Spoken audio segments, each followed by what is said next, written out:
I'm fresh out of the shower looking like a rat right now, but I wanted to talk about something that I think is very important that kind of came to my mind in my shower thoughts. I'm sure a lot of you have those from time to time. And the subject of this video is predominantly going to be geared toward people who voted for Trump at least once, whether it was in the 2016 election or the most recent one where he won his second term. Now, if you are not one of those people, you are more than welcome to stick around and give your opinions in the comments down below, as always. But like I said, the subject is mainly geared toward them. I want to talk to the people specifically who voted for Donald Trump and now regret that decision. They're regretting it after seeing the way just his first couple of months in office have gone, the promises that he's broken, how horrific the promises he's kept are, and the fact that even though he swore up and down that he was definitely not going to be using Project 2025 as the basis of his presidency, it's plain to see that that's exactly what he's been doing. So a lot of the people who are feeling that regret for that vote now have been trying to find solidarity in people on the left, on social media especially, but also in real life. And many of them are being met with people who are angry with them, who don't want to give them the time of day, and who in some cases will even tell them that they hate them right to their face. And these ex-MAGA don't know what to do with that. They don't know how to deal with the fact that they're like, but I'm trying to atone. I'm trying to do better now. I understand that I made a mistake in voting for him now, so why won't you just accept me? And that's what I want to help you understand. I want to help you understand why you're being met with the vitriol that you are and why this isn't going the way you were hoping it would go. So let's first talk about penance. The word penance or atonement. I'm going after that term because according to the Pew Research Center, 81% of Trump's voters lean white evangelical, which means there's some variety of Christian voter. And penance is a very big deal to you guys, isn't it? I mean, you're told one of the most important sacraments is confession and atonement. You're supposed to say, these are the sins I've committed. This is the wrong I've been doing in my life lately. What should I do in order to atone for that? What should I do to be forgiven for that sin and to course correct? Many people who are evangelical have gone through the sacrament of confession. And that's more or less how I view this. This is them going through confession, only instead of to a priest, they're doing it to people on the left. They're confessing that they're ex-MAGA. They're confessing that they voted for Trump once or maybe even twice. They're confessing that they believe he was the best pick for the nation because of his racist, misogynistic, homophobic, transphobic, just hateful ideologies. And that means they must have leaned toward that as well when they voted for him, because why would you vote for him and think he's best for the nation if you didn't hold those same views? It just wouldn't make any sense. And I understand that from a Christian standpoint, you may think that coming out here and confessing who you believe you used to be and saying, I want to do better, you may think that, confessing your sins, confessing that you voted for Donald Trump, that maybe you held the same ideologies that he holds, confessing that you understand it's wrong now and that the way he's treating your fellow American people is really supremely messed up and you don't agree with it anymore. You think that that should gain you some kind of instant forgiveness from the people on the left, from the people that your vote directly hurt the worst disproportionately to you, and that you should just have some kind of penance sentence to carry out, and then everything should be hunky-dory and fine. And that's just not how this works. And for anyone who's on the left who's watching them do this and is annoyed and like, why do they think that just saying that they were racist is going to net them all these friends out of nowhere? It's because of that evangelical mindset. It's because from a very young age, I remember, because I'm ex-Christian, very ex. I do not like Christianity and what it's become at all, but I was raised in a Catholic household. By age 8, I was taught what confession was. By age 8, I had to go to my first confession. What in the world, you tell me, could an 8-year-old have done that is so terrible?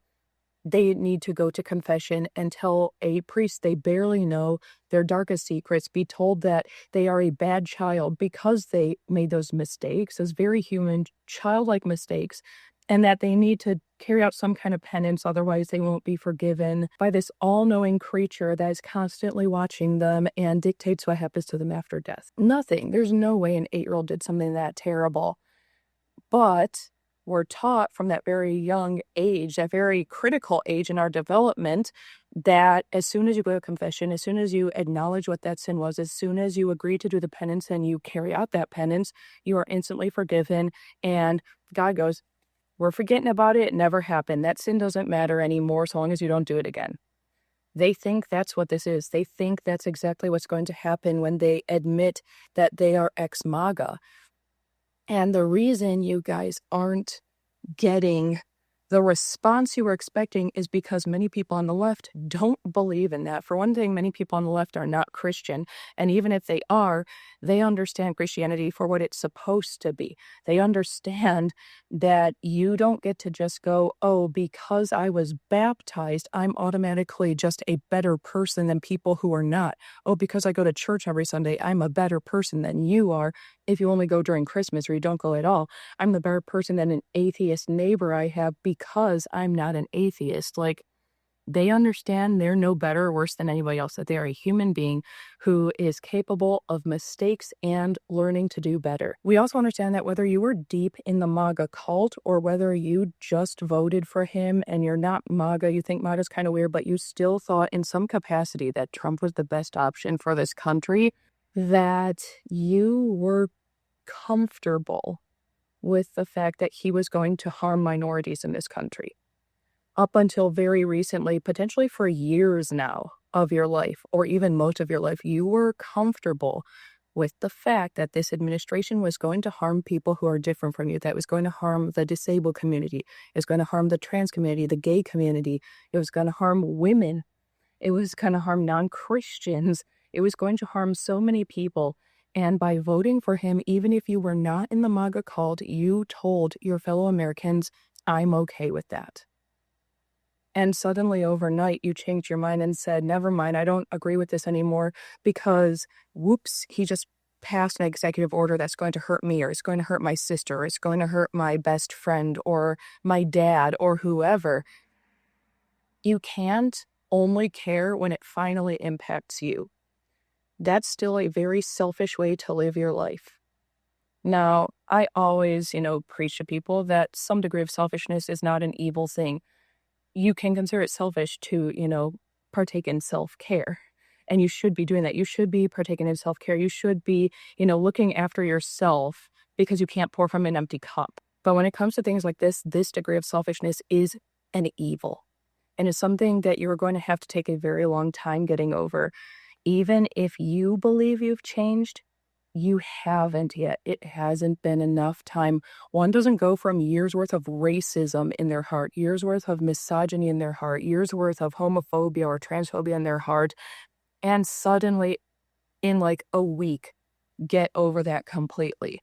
You're going to have to spend years, if not the rest of your life, trying to dismantle those hateful thoughts that have been in your heart for this long and understand how to stop having those thoughts.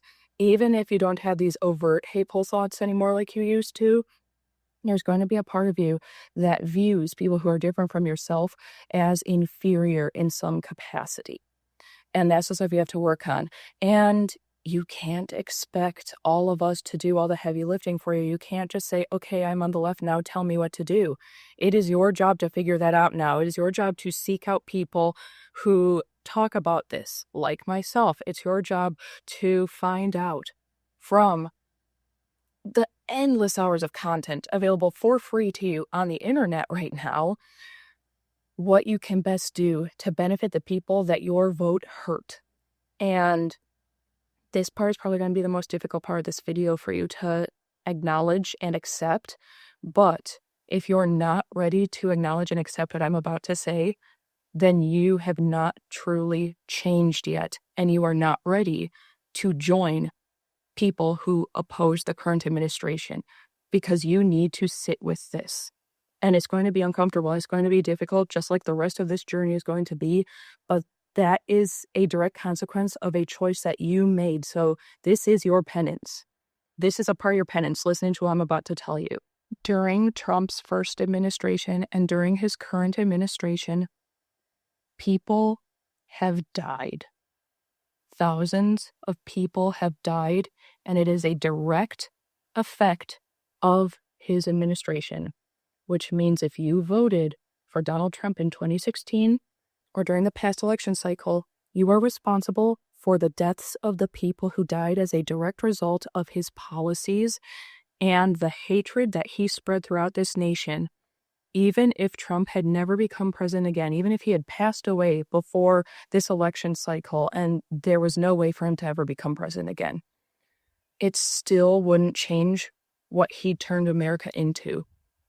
He took people who had been deeply hateful throughout their entire lives, but afraid to come forward because of how unpopular that level of hatred was. He took them and he told them, come out into the sun, enjoy your life, love your hatred. You will benefit from spreading that hate toward the people that I see as my enemies. He encouraged people to be bigots. He encouraged people to be racist. He encouraged them and even rewarded them for harming people that he views as his enemies because they tend to fall more left. And most of those people were minorities, people who are already the most vulnerable members of the United States. You are responsible for those deaths. If you have a family member or a friend right now who is suffering because they were never rich, but they, were at least marginally comfortable before, they could, pay their rent on time, they could pay for groceries, they could pay their electric bill, even though they always complained about how high it was. If they are now at a point where they need food stamps to survive and those food stamps are not enough, and they have to go to food pantry for the first time, and they feel ashamed, they feel pain, they feel like they're failing their family as a result, that is your fault. You are directly responsible for the suffering of that person that you love so much. So it is your job to do everything within your power to fix it. You need to fix it on a personal scale, but you also need to fix it on a wide scale, a national scale. You can do an apology tour if you want to. If you really think that's going to benefit the people in your life, that's fine. Just make sure you're not doing the apology tour for yourself. If you just want to do it to say, I'm sorry, I feel bad about my vote because it's hurting people that I love, or just hurting people nationwide, and you want to do that because it alleviates something in you, that's not the right reason to do that. It's not the right reason to reach out to people, and they will know that. They're not stupid. They'll understand that you're only doing this so you can feel better about yourself. But if you have people in your life that you know will feel infinitely better knowing that you actually give a shit, that's who you actually need to apologize to. And as far as, the nation itself, you also need to do some introspection and make sure that you don't only suddenly regret your vote because people you personally know are being hurt by it. You shouldn't only care because suddenly you're losing your small business, or your dad is losing his farm, or your best friend is struggling because her child can't get the support they need in school anymore. Yes, those things are important, but if you only care because of people you know, you haven't changed enough still, and you're not ready to be a part of this movement. You need to do more introspection. You need to really do some soul searching and figure out why you only care when it impacts people you know. Because even if nobody in your life was impacted by this administration and the things that they're doing, you still should have cared. You should have cared that perfect strangers across the nation are suffering more than they've ever suffered in their life, that they are not okay. Who knows when they'll be able to be okay, because even after this administration is done, it's going to take potentially generations to repair the damages. We've had kids grow up in a socio-political climate now that tells them it's acceptable to treat people horribly just because they're different from them. I remember being taught the opposite as a kid, being taught to love others the way I want to be treated and be kind to them, even if I don't understand them that well. And on the whole, you guys need to stop doing these like big grand apologies on social media and stuff to like the general public in America, because it's not doing what you think it does. I saw a girl on a YouTube video earlier today saying it feels like a YouTuber apology, and she hit the nail on the head when she said that. That's exactly what it feels like. It feels like a YouTuber apology. It feels like you're just coming on here and saying, "Oh, I did wrong and I feel bad because everyone is mad at me. Please don't be mad at me. Please don't cancel me." It doesn't do what you think it's doing. I get it's your Christian values getting in the way. You have to think more widespread, think more of people who are not Christian, who don't know what confession is, who didn't grow up in that kind of culture, and how weird that's going to look to them. Stop doing grand apologies. Instead of saying, "I'm sorry," prove it. Just go out to a rally in your town. Learn from them. Listen to what they're saying. Listen to what their goals are and why they want to achieve them. If you're able to, donate to some of the charities for the groups that your vote directly harmed the most. Things like the Trevor Project and ACLU especially, because they're actually out there in the court system fighting this stuff right now and trying to keep some of it from passing. And they have been successful a couple times. If you don't have money, make some print out flyers. Even if you have to ask somebody to use their printer, make flyers, pass them around, put them up where you're legally allowed to in your community so that other people can learn what's actually going on right now. Don't sit here feeling the need to bring up the fact that you're ex-MAGA or that you voted for Trump and you regret it now until you're actually learning something, until it comes up naturally in the conversation and people are just like, "Oh, I don't understand how in the world people can be MAGA. It's like, it's such a horrible movement." And you can be like, "Well, it's a cult. And I know because I used to be a part of it." That's the kind of time it's appropriate to bring this up. So I'm hoping there's a lot more I could say, but I'm due for a live stream very soon. It's just some shower thoughts, like I said, that I had this morning, but I wanted to make sure that the people who did vote for him and regret it now and don't understand why the left is suddenly just not accepting them with wide open arms, I wanted them to understand why that's happening, why people are so reluctant to let you in and to believe that you've truly changed. It's going to take years to regain the trust that was lost on this side of the political aisle because of how badly you hurt us. If your son was a school shooter, you can't approach a grieving mother of one of his victims and just be like, "I'm sorry he killed your child. Can I have a hug? Do you forgive me?" Right off the bat. This follows a similar pattern. I also wanted people who have never been MAGA, never understood the movement, to understand from like an evangelical mindset why they're behaving the way they are right now if they regret their vote. And I know it can seem strange, but it really is that Christian mindset that's making them truly believe this is the right way to deal with it. It just unfortunately isn't. But that's all I've got for you guys today. Do something that makes you happy today, so long as you're harming no one else in the process, and I'll see you in the next one.